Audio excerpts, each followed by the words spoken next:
প্রিয় কলিজার ভাই ও বোনেরা, আসসালামু আলাইকুম। আশা করি সবাই ভালো আছেন। আল্লাহর রহমতে নতুন বছরে খুবই ভালো আছি। আল্লাহ যেভাবে রেখেছে, আজকে দুই পাশে কাঁঠালের স্বর্গের রাজ্যে দাঁড়িয়ে আছি। কাঁঠালের চারা একদম সেট আপ করা। অনেকে বলেন যে ভাই জিও ব্যাগ কি জিনিস, অনেকে চিনেন না, অনেকে ডিরাম চেনেন। ছাদ বাগানে কিভাবে রোপণ করতে হয়, গাছ অনেকে জানেন না গাছ কিভাবে রোপণ করতে হবে, কিভাবে রোপণ করতে হয় অনেকে জানি না। গাছ মেরে ফেললি আমরা সারা রোপণের সময়। তা আমরা যেভাবে গাছ রোপণ করি, আপনি যদি আমাদের টেকনিকে যদি একটু ফলো করেন, আমি মনে করি আপনার প্রত্যেকটি গাছ জীবিত হয়ে যাবে, একটি গাছও মরবে না। হৃদয় ভাইয়ের সাথেই থাকুন। কিভাবে গাছ রোপণ করে, কিভাবে করেছি, এইগুলো আপনাদের বিস্তারিত একটু বলি। না বললে আপনি হয়তো বা বুঝতে পারবেন না।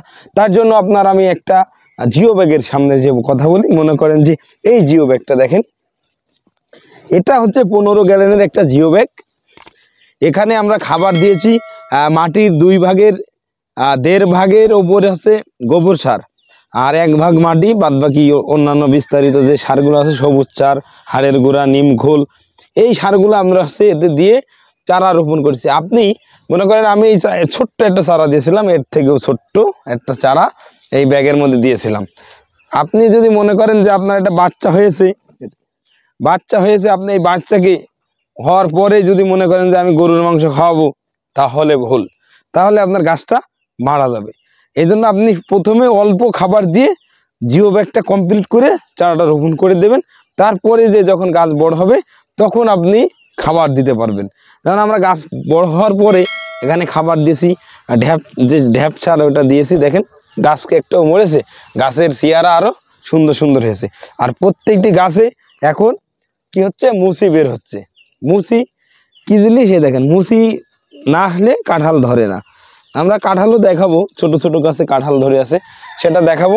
আমরা চলেন আর একটু সামনে যে আরো বিস্তারিত আলোচনা করি। সামনে চলেন, সামনে এখানে প্রচুর চারা আছে আমার কাছে। সেই চারাগুলো আপনাদের দেখাচ্ছিলাম, ভিতরে দাঁড়িয়ে কথা বলা যাচ্ছে না। আমরা এখানে যদি একটু দেখান, এই দেখেন ছোট্ট একটা গাছে 1টা 2টা 3টা 4টা কাঁঠাল। আমি যদি এই পাশে দেখাই, এই পাশের গাছেও কাঁঠাল। কি বুঝলেন বলেন? অবশ্যই 12 মাসি কাঁঠাল বলে এত ছোট গাছে কাঁঠাল। এই দেখেন কাঁঠাল। আবার যদি একটু উঠে যাই, এখানে দেখেন কাঁঠাল। ছোট ছোট গাছে কাঁঠাল কিভাবে ধরায় আমরা দেখেন। এই দেখেন কাঁঠাল, দেখেন অরিজিনাল এই কাঁঠাল ধরবেই। এদিকে যদি দেখাই, এই দেখেন কাঁঠাল ধরে আছে, প্রত্যেকটি গাছে কাঁঠাল ধরে আছে। এদিকে দেখেন এই গাছটা জিও ব্যাগে সেট আপ করা, মুছে চলে আসছে। আবার এটা যদি দেখাই, এটাই অলরেডি ফাটতেছে। ফাটার পরে কি হবে, এই দেখেন ফাটতেছে। ফাটার পরে যে আপনার ওই যে কাঁঠাল দাঁড়ায় যাবে। এই যে জিও ব্যাগের গাছগুলা আমরা সেট আপ করে এত সুন্দর করে, আমরা যদি নার্সারিতে এত সুন্দর করে গাছগুলো চকচকে করতে পারি, তাহলে আমাদের থেকে আপনারা তো অনেক ট্রিটমেন্ট করেন, আপনাদের গাছ তো আরো সুন্দর হওয়ার কথা। হ্যাঁ, অবশ্যই আপনি যদি টিপস ফলো করেন, আপনার একটা গাছও মরবে না, আপনার গাছ 12 মাসের জন্য সুস্থ থাকবে। কিভাবে? আমি যেভাবে আপনাদেরকে বলেছি, এর খাবার দিতে হবে, সময় মতন পানি দিতে হবে। আপনি যেমন 3 বেলা খাবার খান, গোসল করেন, চুল হাসরান, দাঁত মাজেন, গাছেরও তো জীবন আছে। গাছ তো কথা বলতে পারে না, আমরা কথা বলি আর গাছ কথা বলতে পারে না। পার্থক্য দুইটা। গাছ কথা যদি বলতে পারতো, তাহলে আপনাকে ডাইরেক্ট বলতো যে আমার পানি লাগবে, আমার দাঁতে পোকা হয়েছে, পোকার ওষুধ দাও, এগুলা বলতে পারতো। কিন্তু গাছ কথা বলতে পারে না দেখে আমাদের সাথে গাছের আন্ডারস্ট্যান্ডিং রাখতে হবে, এবং গাছের সম্পর্ক থাকতে হবে যে আমি আর গাছে যে কোনো রোগ হলে আমি সাথে সাথে দেখে বলে দিতে পারবো আমার গাছে মাকড় লেগেছে, আমার গাছে পোকা লেগেছে, সারের অভাব, পানির অভাব, এগুলো আমাদেরকে অবশ্যই খেয়াল রাখতে হবে। Take care. আপনি যেন আপনার নিজের শরীরকে টেক কেয়ার করেন, ঠিক আপনার গাছকে আপনাকেই টেক কেয়ার করে রাখতে হবে। তাছাড়া কেউ আপনার গাছকে টেক কেয়ার করবে না।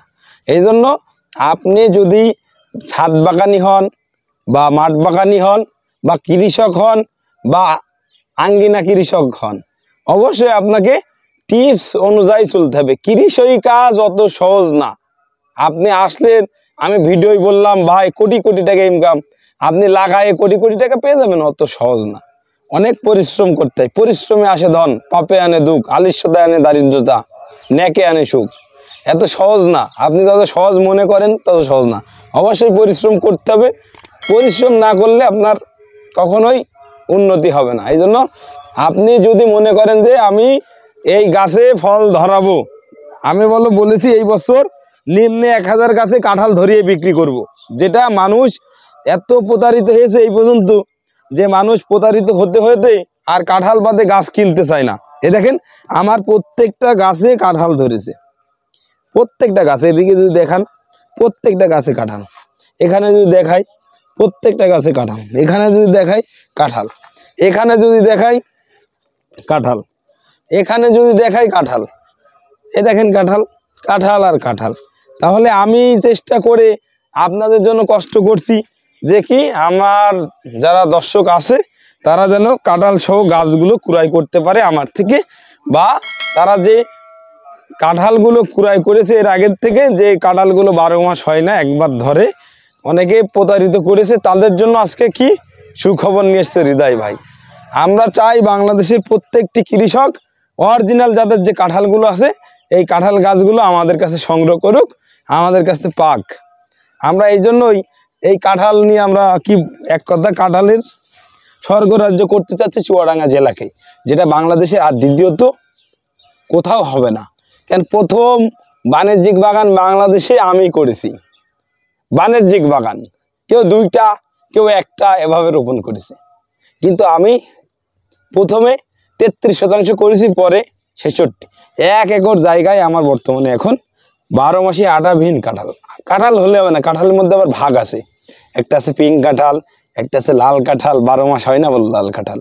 একটা আছে ইন্ডিয়ান সবুজ কাঁঠাল, এটা অনেকে 12 মাসি বলে বিক্রি করে। এটা আছে আটাবিহীন, এটার অরিজিনাল নাম হচ্ছে ভিয়েতনামে সুপার আর্লি জ্যাক ফ্রুটস। এটা সুপার আর্লি আটাবিহীন কাঁঠাল। আরেকটা আছে আপনার সিডলেস কাঁঠাল, আর একটা আছে আপনার হানিকাম কটচিনি।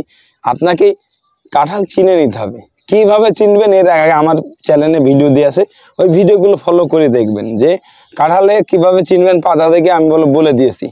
হতাশাগ্রস্ত কৃষক হলেন না, যে হতাশাগ্রস্ত কৃষক হলেন, হতাশায় ভাবে ভুগতেছেন, ওভাবে ভুগে লাভ নাই। যেটাই কাজ হবে সেইভাবে সেই নার্সারিতে গাছ কেনেন।